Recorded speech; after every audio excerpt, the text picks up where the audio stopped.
It started with a sound of shattering glass and a scream that sliced the quiet hum of a seaside restaurant. Diners froze, forks hovering midair, eyes wide with disbelief as water dripped from the face of a pregnant black woman sitting alone by the window. For a heartbeat, no one moved. Then came the whispers, low, sharp, disbelieving. Some gasped, others turned away, pretending not to see. But the woman, drenched and trembling, didn't move. Her hands rested protectively on her swollen belly, her breath uneven but steady, like someone trying to hold the world together with sheer will. The waiter stood over her, jaw clenched, the remains of an empty glass still quivering in his hand. "Accident," he muttered under his breath, though the venom in his glare told a different story. His name tag gleamed under the dim golden light. Ryan. He didn't care that half the restaurant had witnessed it. To him, she didn't belong here. Not in this high-end coastal establishment filled with sun-kissed tourists and polished with tables. But what Ryan didn't know, what none of them knew, was who she really was. That beneath her calm, measured silence was the wife of a man who had stared death in the face more times than he could count. A man trained to move like a shadow, strike like thunder, and protect like a storm. A Navy SEAL captain who had spent half his life serving a country that still questioned the worth of his own wife's skin. That night, a simple act of cruelty would ripple far beyond this restaurant. It would expose not only one man's hatred, but a system that quietly tolerated it. And by the time the truth came to light, no one in that coastal town would ever forget the woman who refused to break, and the husband who came home to remind them what real strength looked like. Because sometimes justice doesn't walk to the front door. Sometimes it arrives like a wave, silent, powerful, and unstoppable. Her name was Amira Lewis, and she had never been one to invite attention. She lived a quiet, grounded life built on discipline and resilience, qualities she had learned both from her upbringing and from years as the wife of a man who wore the uniform of the United States Navy. Her husband, Captain Marcus Lewis, had been deployed countless times, serving under the radar in missions no one could ever speak about publicly. Amira had grown used to waiting, months of silence broken only by coded letters or brief calls that ended too soon. But even in those stretches of loneliness, she carried herself with grace and unshakable pride. At 7 months pregnant, Amira had been glowing with a quiet anticipation of motherhood. That day, she had ventured into the coastal town of Bayshore, a picturesque yet subtly divided community near the naval base where Marcus was stationed. She wanted to surprise her husband after his most recent mission, which he was due to return from that very night. She planned a small dinner, something simple and intimate, a celebration of survival and new beginnings. Before heading home to prepare, she decided to stop by one of the town's most popular restaurants, Seaside Grill, to pick up their favorite dessert. Bayshore was the kind of place where the illusion of harmony covered old scars. The downtown area sparkled with boutique shops, handcrafted signs, and friendly smiles that sometimes felt too rehearsed. For outsiders, it was a picture of coastal charm.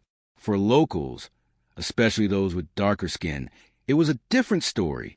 There were unspoken boundaries about where you belonged, who got greeted first, and whose complaints were taken seriously.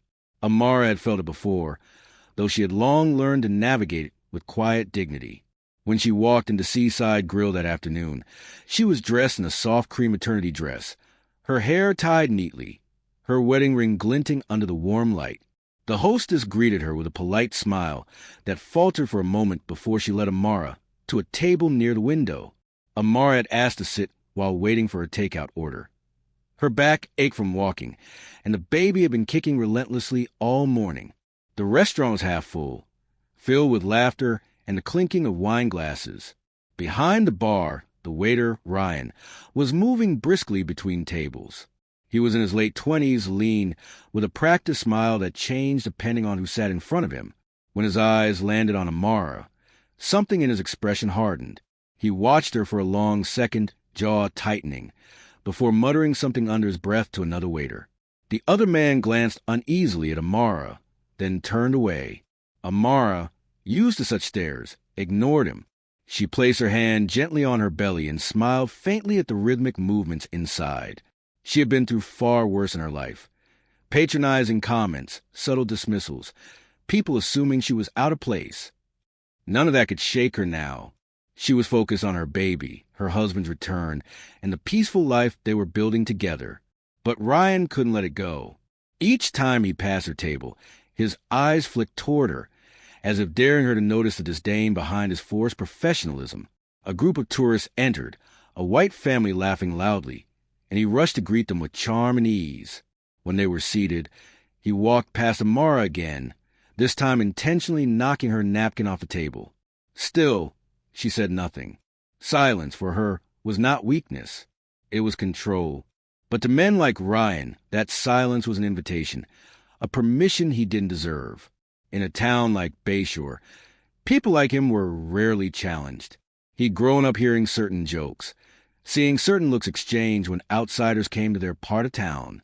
His bitterness festered quietly behind a smile he wore for tips. And when Amara, a confident, well-dressed black woman, sat alone in what he thought was his restaurant, something inside him snapped. Moments later, when she politely asked if her order was ready, her voice soft but tired, he turned sharply toward her. What followed would become the talk of the town, the subject of every whispered conversation for weeks. But for now, Amara didn't know that this ordinary stop for dessert would change the course of many lives, hers, his, and everyone who thought silence was safety. Outside, the sky was beginning to turn gold. Somewhere out in the ocean, a SEAL team was heading home, their mission complete. Marcus Lewis didn't yet know what awaited him when he stepped off that ship. But the wave that would strike Bayshore that night had already begun to form, quiet, unseen, and unstoppable. The restaurant's warm chatter continued as Amara sat quietly, trying to ignore the way Ryan's glances seemed to follow her every move. She looked around. Families laughing, couples taking photos, waiters weaving between tables, and wondered, not for the first time, how easily cruelty could hide in plain sight. 15 minutes passed. Her dessert still hadn't come. The hostess had long returned to the front counter, and no one else seemed to notice that she was still waiting. The ache in her back deepened, and she felt the baby shift restlessly, pressing against her ribs. She tried to stay calm. Marcus would always remind her, control your breath, control your world. When she finally caught Ryan's attention, she raised her hand slightly. "Excuse me," she said softly, though the exhaustion in her tone betrayed her. "Could you please check on my order?" Ryan's smile tightened. "We're a little busy right now," he replied curtly, loud enough for nearby diners to hear. "You'll just have to wait." His words hit like small stings. Amara hesitated, then nodded politely. She didn't want a confrontation. She simply wanted to leave. But as she turned her gaze toward the window, she caught sight of a reflection, a calm, proud woman who refused to be broken by someone else's ignorance. Still, Ryan's behavior didn't stop. He whispered to another server, laughed under his breath, and made a show of serving tables near her first.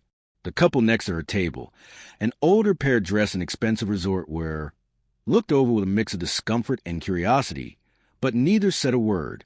It was a kind of silence Amara had known her whole life, the silence that chose comfort over conscience.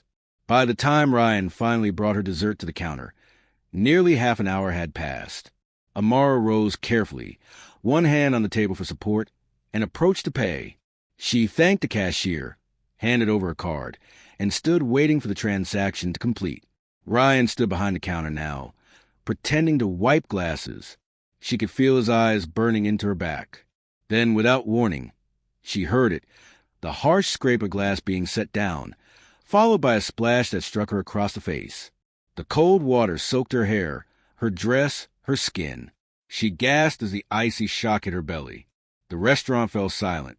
The only sound was a steady drip of water hitting the polished floor. Ryan's voice broke the silence, dripping with mock concern. "Oh, my mistake," he said, though his smirk betrayed him. "Didn't see you there." Every muscle in Amara's body tensed. For a split second, she thought about reacting, about shouting, about defending herself, but the life inside her came first. Her heart raced, her hands trembling as she pressed them gently against her abdomen. The baby kicked again, startled by her heartbeat. The hostess rushed over, eyes wide with panic. "Ryan, what the hell?" she whispered, but he simply shrugged. Some diners stood, others turned away. A man in a suit shook his head, muttering, "That's uncalled for," but did nothing. Amira could feel the humiliation rising like heat in her chest, not just for the act itself, but for the way people watched in silence, as if her pain were a spectacle, not an injustice. Then, in the midst of the chaos, Amira steadied herself. She reached for a napkin, dabbed her face gently, and lifted her chin. Her eyes locked onto Ryan's. Without saying a single word, she turned and walked out of the restaurant. Outside, the late afternoon sun shimmered over the water, its reflection like liquid fire. Amira took a deep breath, her body shaking, and climbed into her car. Tears came only after the door shut. She cried, not because of the insult, but because she knew how familiar the scene was for so many others. The world might never see the way small cruelties carve deep scars, but she did. By the time she reached home, her tears had dried. She showered, changed clothes, and tried to regain her composure. Marcus was due back that night. She didn't want to spoil his return with her pain, but when she looked at herself in the mirror, her reflection told the truth she couldn't hide. The redness in her eyes, the faint tremor in her hands, the quiet ache of dignity wounded. As dusk fell, the front door opened with a soft click. Marcus stepped inside, the heavy scent of salt and sea still clinging to his uniform. His eyes lit up when he saw her, then dimmed when he noticed her expression. He didn't ask right away. He had learned that silence was sometimes the only way to let truth surface. Later, as they sat together, she told him everything. Every detail, every look, every cruel smirk. Marcus listened, his jaw tight, his hands clasped together. Years of discipline kept his fury contained, but beneath the surface, something dark stirred. For a man like Marcus, anger was dangerous. He was trained to act, not to speak. His instinct was to protect, to correct injustice with swift precision. But this time, it wasn't a battlefield overseas. It was here at home, a place that was supposed to be safe for his family. He kissed her forehead, whispered that she and the baby were all that mattered, and tucked her into bed. But when she fell asleep, Marcus didn't. He sat in the living room, staring at the dim reflection of the ocean through the window, the rhythmic sound of waves crashing against the shore. By morning, he had made a decision. When the sun rose over Bayshore, the Seaside Grill opened its doors as usual. Ryan was already behind the counter, chatting casually with the bartender, unaware of what was coming. A black SUV pulled into the parking lot. The engine cut off. The door opened, and the man who stepped out moved with the calm, lethal precision of someone who had survived wars. He wasn't dressed in uniform, but his bearing alone commanded attention. Within minutes, the quiet illusion of Bayshore's safety would shatter, and justice, long denied, would finally find its way to the surface. The morning sun burned bright over the glittering water, washing the coastal town in deceptive calm. To anyone passing by, Seaside Grill looked like any other bustling restaurant gearing up for another profitable day. Waiters polished cutlery, chefs prepped in the kitchen, and tourists began to trickle in, craving the charm of a classic seaside breakfast. But under that golden glow, an invisible storm was forming. When Captain Marcus Lewis stepped out of his SUV, the air seemed to shift. He wasn't wearing his uniform, just a plain black T-shirt and jeans, but there was no mistaking controlled strength in his stance. His movements were measured, steady, deliberate. Even the seagulls circling above seemed to pause as he walked toward the entrance. Marcus wasn't a man of rash decisions. Years in the Navy SEALs had taught him that true power didn't roar, it whispered. It was patient, strategic, precise. But this wasn't about tactics or missions. This was about his wife, the woman who had waited for him through storms, through wars, through every dark night when he might never have returned. To humiliate her, to make her feel less, was something Marcus couldn't and wouldn't allow to go unanswered. Inside, the morning rush had begun. Ryan was wiping glasses behind the counter, laughing with a few customers who had come to know him by name. His arrogance had grown overnight. The incident from the day before had already begun to spread, twisted into his own version of events. In his retelling, the angry woman had overreacted. He told co-workers it had been an accident, a misunderstanding. Some believed him. Others didn't. But no one challenged him. Then, the bell above the door jingled. Marcus stepped in. Heads turned almost instinctively. He had a commanding presence that drew attention without effort. His eyes scanned the room, sharp and cold, locking on to Ryan behind the counter. The young waiter's grin faltered. For a moment, confusion flickered, then discomfort. Something about the stranger's steady gaze unsettled him. Marcus didn't raise his voice. He simply walked to the counter, his boots quiet against the tile floor. The restaurant's energy shifted, unease threading through the air. Ryan straightened, adjusting his apron. "Morning, sir," he said, forcing a smile. "You need a table?" Marcus's expression didn't change. "I'm looking for the manager." The words were calm, almost soft, but the tone carried a weight that made the manager, a middle-aged man named Greg, emerge in the kitchen faster than usual. He recognized the authority in that voice instantly. "Yes, sir, I'm the manager. How can I help you?" Marcus's gaze remained locked on Ryan. "Your employee here," he said evenly, "assaulted my wife yesterday, a pregnant woman. You remember her." The restaurant went silent again. Forks paused midair. A few of the staff exchanged startled looks. Ryan's face went pale, though he tried to cover with a laugh. I don't know what you're talking about," he stammered. "Maybe there's some kind of mistake." Marcus took a step closer. "There's no mistake." His words were quiet, but the room seemed to shrink around them. "Her name is Amira Lewis. She came here yesterday afternoon. She sat right there." He pointed to the table by the window, the one still gleaming from where staff had wiped it down hours earlier. "You poured water on her. You humiliated her. And you thought no one would care." Ryan swallowed, the sound loud in the stillness. "Sir, it wasn't like that. It was—" But Marcus didn't let him finish. He reached into his pocket, pulling out his phone. On the screen was a security recording. One Amira hadn't realized existed until she'd called the restaurant that morning. A customer had filmed the entire incident from a corner table, capturing every cruel glance, every word, every drop of water as it hit her face. Marcus placed the phone on the counter, the video playing silently for everyone to see. The truth didn't need commentary. It spoke for itself. Gasps spread to the restaurant. The hostess covered her mouth. The couple from the previous day, the same ones who had said nothing, were there again, and this time shame filled their eyes. Ryan stepped back, his breath quickening. "Sir, please," he said, his voice trembling.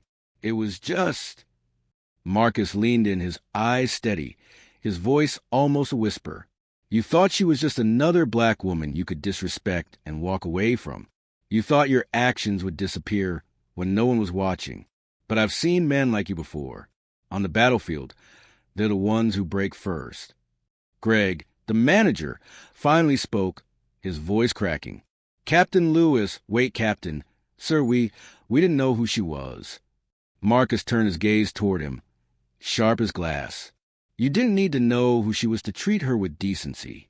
Her worth isn't defined by my rank." That single line hit the room like a hammer. The silence that followed was heavy, unforgiving. The police were called, not by Marcus, but by the restaurant's owner after footage reached him.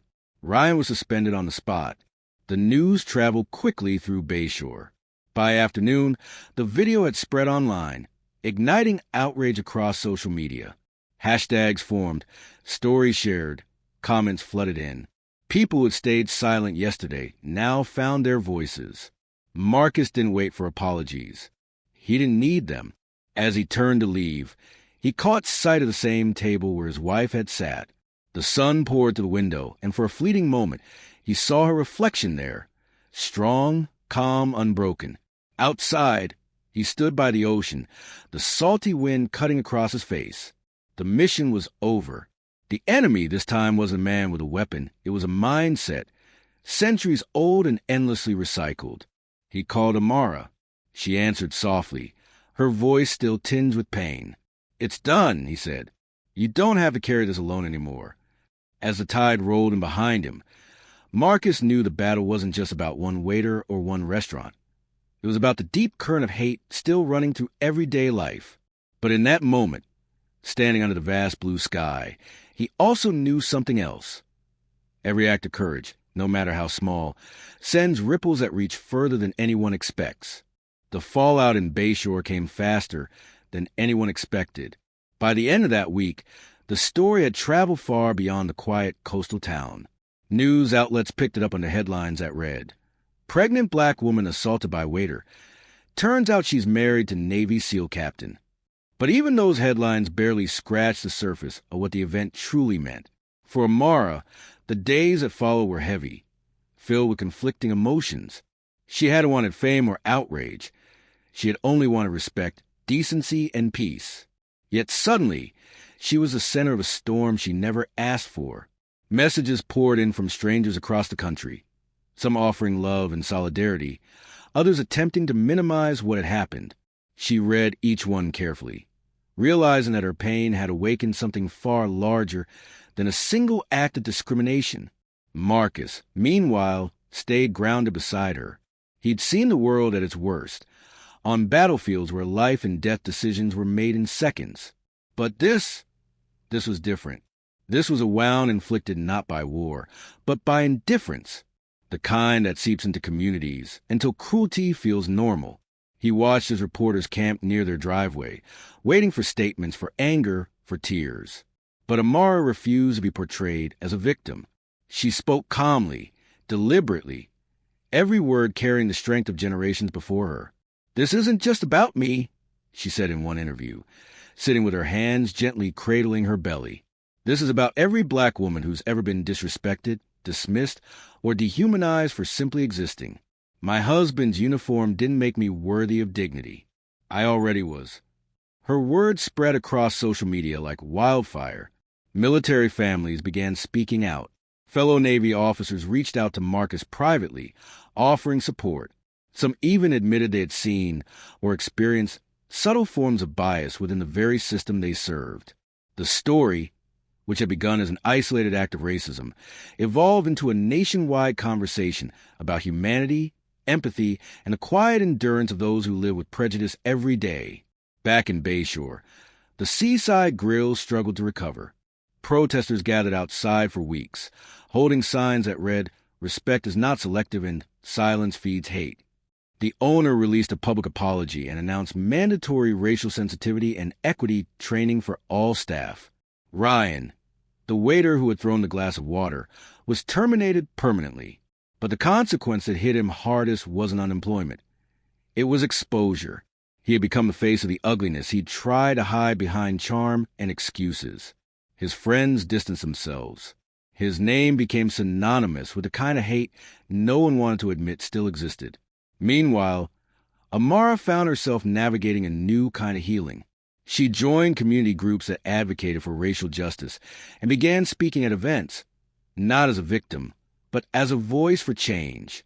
She told her story with a kind of quiet power that left audiences breathless. She talked about what it meant to live in a world where her husband could risk his life defending freedom abroad, yet she wasn't safe from discrimination at home. Marcus stood proudly at her side through it all. He didn't speak often at those events. He didn't need to. His presence alone said enough. People saw it in the reflection of what true strength looked like, the kind that protects without violence, that stands firm without shouting. Months later, when their baby girl was born, they named her Hope, a name that carried both pain and promise. On the day they brought her home, Amira sat by the window with the newborn asleep in her arms. The same window where she had once sat in silence, drenched and humiliated, now framed a completely different scene.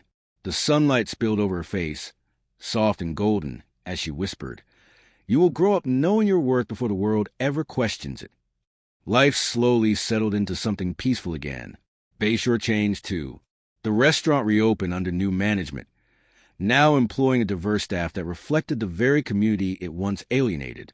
The town council initiated new inclusion programs, and for the first time, conversations about race weren't whispered. They were demanded. But for Marcus and Amira, justice had never been about revenge. It had been about revelation, forcing the world to look in the mirror and confront what it preferred to ignore. And though the story began with humiliation, it ended with empowerment. One evening, Months later, Marcus stood by the shore watching the sun sink beneath the horizon. The waves crashed in their familiar rhythm, steady and eternal. Amara joined him, baby Hope bundled in her arms. They stood together in silence, the wind brushing against their skin, their reflections dancing on the water's edge. Marcus thought of all the battles he had fought, the ones in deserts, jungles, and oceans. Yet the most meaningful one, he realized, was fought right here at home, not with weapons, but with truth. He turned to Amara, smiling faintly. "You changed more than one life that day," he said. Amara's eyes glistened as she looked out at the horizon. "We both did." The ocean roared softly, as if in agreement. And so, what began as an act of cruelty became a movement of courage. A reminder that strength isn't defined by rank, uniform, or power, but by the refusal to stay silent when dignity is attacked. Because silence may protect comfort, but it never protects justice. In the end, Amara's story wasn't just hers. It was every story of every person who's ever stood tall in the face of hate and refused to bow. And for those who watched, who listened, who learned, the message was clear. Compassion is not optional. Humanity must be practiced, not preached.